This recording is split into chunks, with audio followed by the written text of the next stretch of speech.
అక్బరుద్దీన్ పై దాడి కేసులో పోలీసులు కొంత పురోగతిని సాధించారు. కాల్పులకు ఉపయోగించింది లైసెన్స్డ్ ఆయుధమేనని విచారణలో తేల్చారు. పోలీసులు ఆధారాలు పక్కాగా సిద్ధం చేస్తున్నారు. ఇదిలా ఉంటే పోలీసులు అదుపులో ఉన్న పహిల్వాన్ మాత్రం తనకేమీ తెలియదని చెప్తున్నాడు.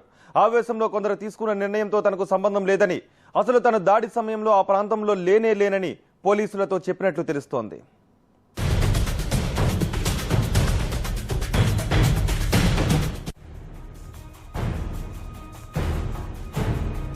ఎంఐఎం ఎమ్మెల్యే అక్బరుద్దీన్ పై హత్యాయత్నం కేసు కొత్త మలుపులు తిరుగుతోంది. ఈ కేసులో కాల్పులకు ఉపయోగించిన ఆయుధం గుట్టు రట్టయింది. కాల్పులకు ఉపయోగించిన .32 రివాల్వర్ ను పోలీసులు స్వాధీనం చేసుకున్నారు. అమెరికాలో తయారైన మోడర్న్ రివాల్వర్ గా పోలీసులు గుర్తించారు. ఈ రివాల్వర్ తో పాటు 4 బుల్లెట్లు, 2 ఖాళీ షెల్స్ ను పోలీసులు స్వాధీనం చేసుకున్నారు. పహిల్వాన్ సోదరుడు హసన్ బొమార్ పేరు మీద రివాల్వర్ లైసెన్స్ ఉందని పోలీసులు గుర్తించారు. దాడికి ఉపయోగించిన మాంసం కత్తి, బ్యాట్తో పాటు మొత్తం 23 వస్తువులను క్లూస్ టీం సేకరించింది. పాయింట్ బ్లాంక్ రేంజ్ నుంచి కాల్పులు జరిపినట్టు ప్రాథమిక ఆధారాలు లభించాయి. ఫోరెన్సిక్ విభాగంలోని బాలిస్టిక్ నిపుణులతో కూడా నివేదిక తీసుకునేందుకు పోలీసులు సిద్ధమయ్యారు. ఇంతవరకు హత్యాస్థలం నుంచి 2 మరణాయుధాలు స్వాధీనం చేసుకోవడం, వాటిని ఫోరెన్సిక్ ఎగ్జామినేషన్, బ్యాలిస్టిక్ ఎగ్జామినేషన్ కోసం కూడా పంపించాము. కొంతమంది దీంతో సంబంధం ఉంది అనే అనుమానం ఉన్నవాళ్ళు, సమాచారం ఉన్నవాళ్ళని కూడా విచారిస్తున్నాం. సో దీనికోసం అడిషనల్ సిపి కోఆర్డినేషన్ ఆధ్వర్యాన ఒక జాయింట్ టీం కూడా పెట్టడం జరిగింది. అదనపు కమిషనర్ ఏఆర్ అనురాధ పర్యవేక్షణలో మొత్తం 3 డీసీపీల నేతృత్వంలో కేసు దర్యాప్తు సాగుతోందని పోలీసులు చెబుతున్నారు.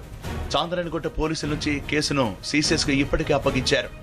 ఐపీసీ 147, 148, 327, 307 సెక్షన్ల ప్రకారం కేసు నమోదైంది. మహమ్మద్ పహిల్వాన్ పోలీసుల అదుపులోనే ఉన్నాడు.